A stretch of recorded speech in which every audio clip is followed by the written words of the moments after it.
It's Grow TV, where we grow together and learn about God. Hello friends and welcome to Grow TV. I'm Steve and today we're going to be playing a game called Hot Wands. Not to be confused with any other spicy game where you eat spicy food. And the title might sound a little familiar, but you know what? I think I'll trademark it. Anywho, what I have in front of me are three of the hottest and spiciest wontons known to humankind.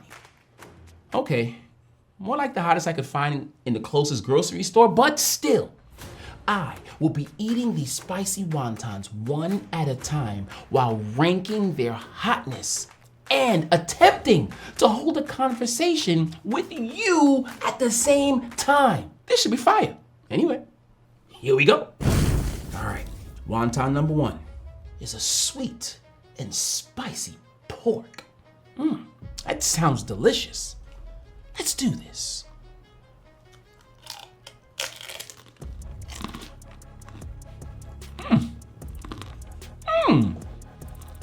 You know,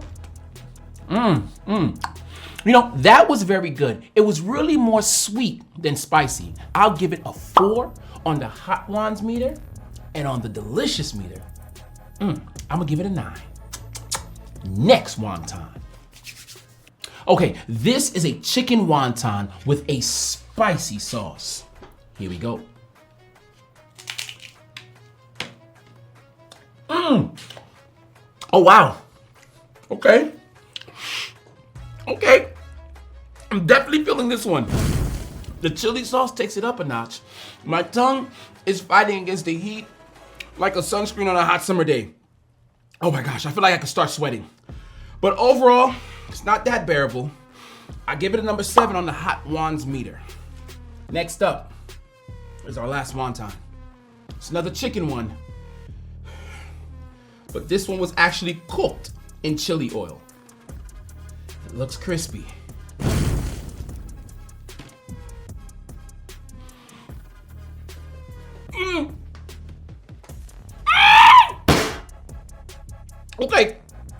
Okay. This one is hard to talk. This one lights your whole face up. My mouth is on fire. What was this cooked in? The surface of the sun? I need... Steve, what's wrong? Well, this wonton. Oh my gosh. They actually somehow managed to pack the heat of the surface of the sun into every bite. I feel like I just licked on lava. I need something fast. All right. I'll be back. All right, here. Oh, that's actually better. Yo, thank you, Stace. No worries. I'm glad I came when I did. So am I. That was just what I needed. You know, this kind of reminds me of a story in 1 Kings where God did the same for Elijah. God both provided what Elijah needed and used Elijah to provide the needs of others. Whoa, wait. Elijah ate hot wontons? The story is from 1 Kings chapter 17.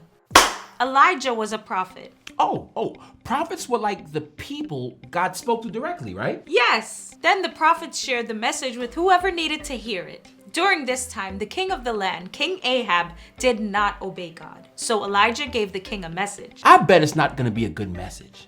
The message was that there would be no rain for a long time. And this made the king very angry. So Elijah made the king angry? That was probably a pretty dangerous thing to do, right? Very dangerous. So God told Elijah to hide from the king near a place that had a brook. And Elijah was able to drink water from the brook. God also sent birds called ravens to give Elijah bread and meat every day. Whoa, wow. Birds actually brought him food, so God gave Elijah what he needed to make it through? Exactly. Later on, the water from the brook dried up. Oh yeah, because there was no rain. Right. So God told Elijah to move to another place, and God said a woman there would give him food to eat. Elijah went where God told him to go, and he met the woman. he asked the woman to bring him water and a drink and a piece of bread to eat. Great. New plan, same results. Elijah gets what he needs. But there was more this time. You see, the woman was not in a great place at the time. She didn't have any bread. She and her son could hardly survive on what they had. She only had a little bit of flour and oil left, and she was actually about to use it to make one last meal for her and her son. One last meal before what? Oh no. Oh, yes, unfortunately.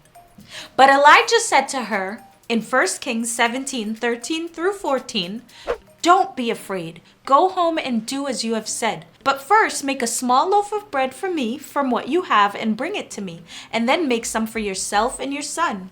For this is what the Lord says. The God of Israel says, the jar of flour will not be used up and the jug of oil will not run dry until the day the Lord sends rain on the land." Wait, that would be that's like a miracle.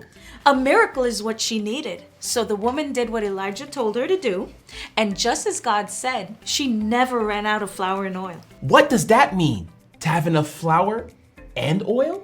Well, verse 15 says, "So there was food every day for Elijah and for the woman and for her family." They found what they needed. With God's help, God took care of Elijah and the woman. They both found exactly what they needed. God is so powerful and cares about what each of us needs. Can you think of something that you need right now? Whatever it is, God knows it too. So remember, God helps me find what I need. That story really made me think. God probably won't send me out to eat spicy wontons or anything. Or maybe. Probably not. But if I'm listening to God and talking to God like Elijah did, then God will equip me with all that I need for the journey that God has sent me on. I think you're right. Wow. You know, it could be kind of scary jumping into something without all the details figured out, without knowing exactly what I'll need at each stop and where it'll come from. But that story reminds us that if God sends us, God will help us out finding all that we need. Yeah, and Elijah didn't know ravens would bring him food or about the lady and her son.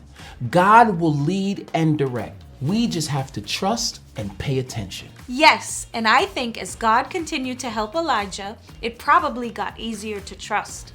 Oh, for sure. Is there anything that you need? Maybe it's a need someone you know has, or a need you see in the world. Whatever it is, God knows. The thing we need might not appear in the same miraculous way Elijah got food from the ravens, or how the woman's oil and flour never ran out. But God already has a plan to fill every need you can think of. Maybe you're part of that plan. That's how I can say for certain that God helps me find what I need, just as I am sure God will help you find what you need. It's been fun playing Hot Wands with you. It's also been fun learning Bible stuff with you. It's always good to learn and grow together. See you next time. Bye.